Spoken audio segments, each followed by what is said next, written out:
Nouveau bras de fer entre une ONG, l'Italie et Malte.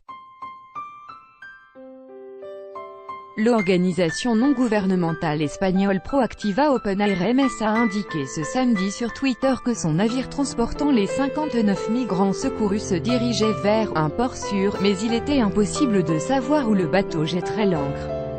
Large circle. Sus historias sobre lo vivido. Leurs récits sur ce qu'ils ont vécu en Libye sont terrifiants, a souligné l'organisation. Ils peuvent oublier l'idée de rejoindre un port italien. Le ministre italien de l'Intérieur Matteo Salvini a quant à lui affirmé sur Facebook que le bateau de Proactiva Open Air MS avait atteint l'embarcation des migrants avant les gardes-côtes libyens à l'intérieur de la zone de secours libyenne. Le port le plus proche est Malte, l'organisation et le pavillon sont espagnols, ils peuvent oublier l'idée de rejoindre un port italien, a-t-il déclaré. La nave Open Air MS, di ONG Spagnola con bandiera spagnola, si accent grave lanciata poco fa verso un barcone le, prima dell'intervento di una motovedetta libica in zona, ha in tutta fretta imbarcato una cinquantina di immigrati a bordo. pic.twitter.com/fipgvp de nu, Matteo Salvini, Matteo Salvini mi-juin 30, 2018. La veille, le ministre italien d'extrême droite avait prévenu que les ports italiens seraient fermés tout l'été aux ONG qui secourent les migrants en Méditerranée.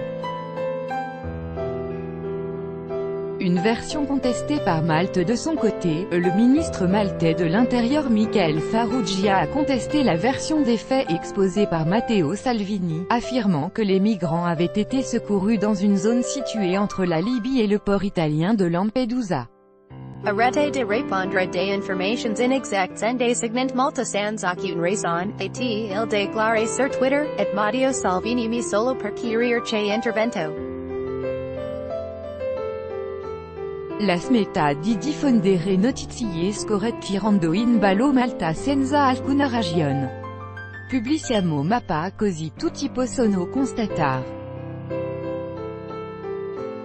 Questi sono fatti non opinioni. pic.twitter.com/b1mo3wadc, Michael Farrugia, @dr-bamigfar, juin 30, 2018. Cette semaine, le navire de l'ONG allemande Lifeline a accosté à Malte avec à son bord 233 migrants après une odyssée d'une semaine marquée par de fortes tensions. Vendredi, 3 bébés sont morts, et une centaine de personnes ont été portées disparues lors d'un naufrage au large des côtes libyennes.